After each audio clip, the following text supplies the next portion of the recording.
Hello guys! We will now tackle about summarizing, paraphrasing, and direct quoting. And our topic for today is summarizing. What is summarizing? Summarizing is often used to determine the essential ideas in the book, article, book chapter, an article or parts of an article. These essential ideas include the gist or the main idea, useful information, or keywords or phrases that help you meet your reading purpose. Summarizing is generally done after reading. However, it can be done as well while reading the text. Summarizing is an important skill because it helps you deepen your understanding of the text, learn to identify relevant information or key ideas, combine details or examples that support the main idea or main ideas, concentrate on the gist or main idea and keywords presented in the text, and capture the key ideas in the text and put them together clearly and concisely. What is not summarizing?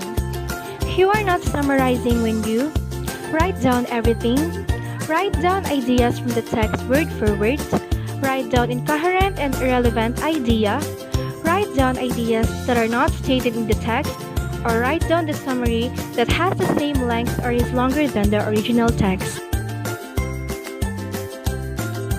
Guidelines in summarizing. First, clarify your purpose before you read. Read the text and understand the meaning. Do not stop reading until you understand the message conveyed by the author. Locate the gist or the main idea of the text, which can usually be found either at the beginning, in the middle, or in the end. Select and underline or circle the key ideas and phrases while reading. Another strategy is to annotate the text.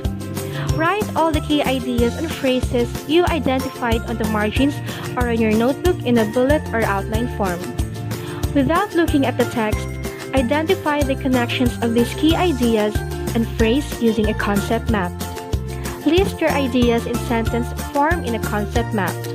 Combine the sentences into paragraphs. Use appropriate transitional devices to improve cohesion. Ensure that you do not copy a single sentence from the original text. Refrain from adding comments about the text. Stick to the ideas it presents.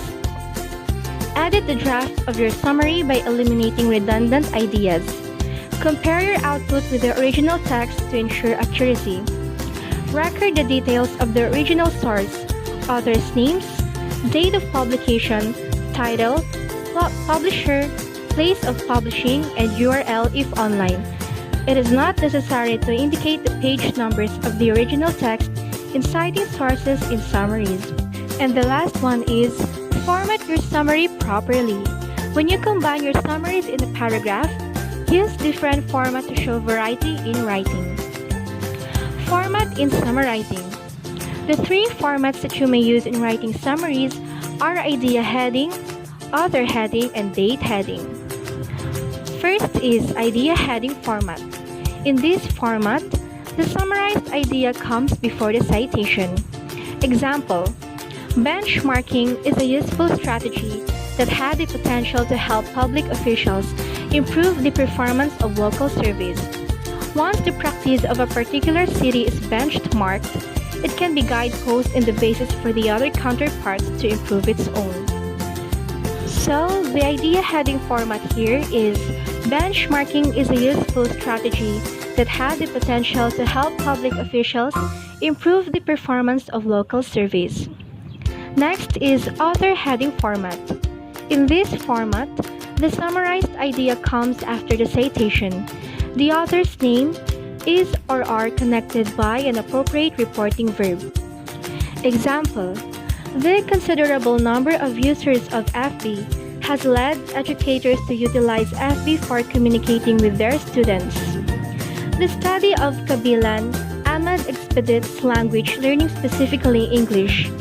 Dunn 2010 asserts that educational games FB fecundate learning process and make students' learning environment more engaging. As regards literacy, this notion reveals that FB could be used as a tool to aid individuals execute a range of social apps through social literacy implementation. Blackstone and Hardwood 2012 suggests the facilitative strength of FB as it elicits greater engagement on collaboration among students. So the summarized idea here that comes after the citation is the study of Kabilan, Ahmad Expedit's language learning, specifically English, Domus 2010, asserts that educational games FB fecundate learning process and make students' learning environment more engaging. And in the last sentence, which is the Blackstone and Hardwood 2012, suggests the facilitative strength of FB as it elicits greater engagement on collaboration among students. And the last format is date heading format. In this format, the summarized idea comes after the date when the material was published. Example: on the other hand, active participation of the citizens in development contributes to a sound and reasonable government decisions. In their 2004 study on the impact of participatory development approach, Irvin and Stansbury argue that participation can be valuable to the participants and the government in terms of the process and the outcomes of decision making. So the date heading format here is, in their 2004 study on the impact of participatory development approach, Irvin and Stansbury argue that participation can be valuable to the participants and the government in terms of the process and outcomes of decision making. And now, let's proceed to paraphrasing and direct quoting. Aside from summarizing, there are other skills that can help you encapsulate the ideas or concepts in the text effectively. These are paraphrasing and direct quoting. Comparing summarizing, paraphrasing, and direct quoting. The table below lists the similarities and differences among the three skills. Summarizing. It does not match the source word for word. It involves putting the main ideas into your own words, but including only the main points. Presents a broad overview, so is usually much shorter than the original text. Must be attributed to the original source. Paraphrasing. It does not match the source word for word. It involves putting a passage from source into your own words. It changes the words or phrasing or a passage, but retains and fully communicates the original meaning. Must be attributed to the original source. Direct quoting. It matches the source word for word. It is usually a short part of the text. Cited part appears between quotation marks. It must be attributed to the original source. Examples of summarizing, paraphrasing, and direct quoting. The original passage.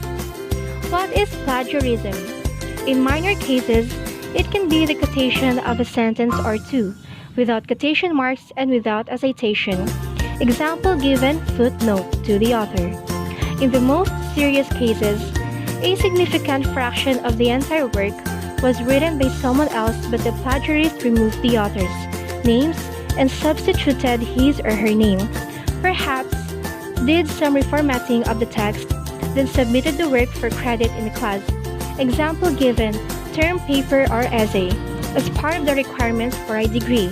Example given, thesis or dissertation, or as a part of a published article or book. And the summary here is, plagiarism can be defined as using ideas, data, or any relevant information of another without giving proper credit or acknowledgement. Paraphrase.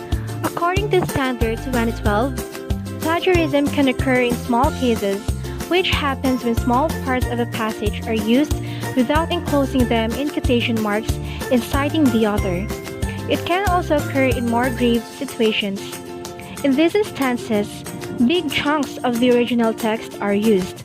These are changes in the format, but the original author is not attributed to, and the work is claimed as the plagiarist's own and submitted to comply with academic requirements or as a part of a material for publication. Direct quotation. Standard 2012 states that plagiarism can be the quotation of a sentence or two, without quotation marks and without a citation. Example given, footnote to the author. When to use paraphrasing, summarizing, and direct quoting. paraphrasing. Paraphrase a short text with one or two sentences or a paragraph with a maximum of 5 sentences. Paraphrase when you want to. Avoid or minimize direct quotation or rewrite the author's words by not changing the message or use your own words to state the author's idea. In summarizing, summarize a text that has long sentences. Example given, a page or a chapter of a book or the book itself, a paragraph of the essay itself. Summarize when you want to. Avoid or minimize direct quotation or use the main idea of the text and write it in your own words. Indirect quoting. Quote a text that conveys powerful message or will show less impact if it is paraphrased or summarized. Example given, Constitution, government documents, philosophies, monographs, or other scholarly materials. Quote directly when you want to.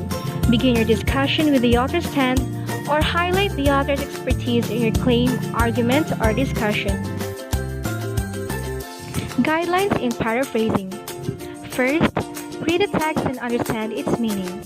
Do not stop reading until you understand the message conveyed by the author. Use a pen to underline or highlight the keywords or main idea of the text. Recall the keywords or main idea of the text that you highlighted when you read it. Write it in your own words that what you understood about the ideas in the text.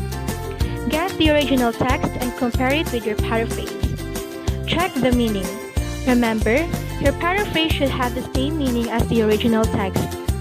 Check the sentence structure. The sentence structure of your paraphrase should be different from the original text. Refrain from adding comments about the text. Stick to the ideas presented in the text. Compare your output to the original text to ensure its accuracy and remove redundant ideas. Record the details of the original source, author's names, date of publication, title publisher, place of publishing, and URL if online. Format your paraphrase properly. And the last is, format your paraphrase properly. When you combine your paraphrases in a paragraph, use different formats to show variety in writing, just like summarizing. Guidelines in direct quoting. Reminder, direct quotation should not be used to replace paraphrasing or summarizing. First, copy the exact part of the text that you want to use. Second, use quotation marks to show the beginning and the ending of the quote. Third, record the details of the original source, author's names, date of publication, title, publisher, place of publishing, URL if online, and page numbers. Indicating the page numbers is necessary in citing sources in quoting. And the last one is, format your quotation properly. If your direct quotation is at least 40 words, it should be intended.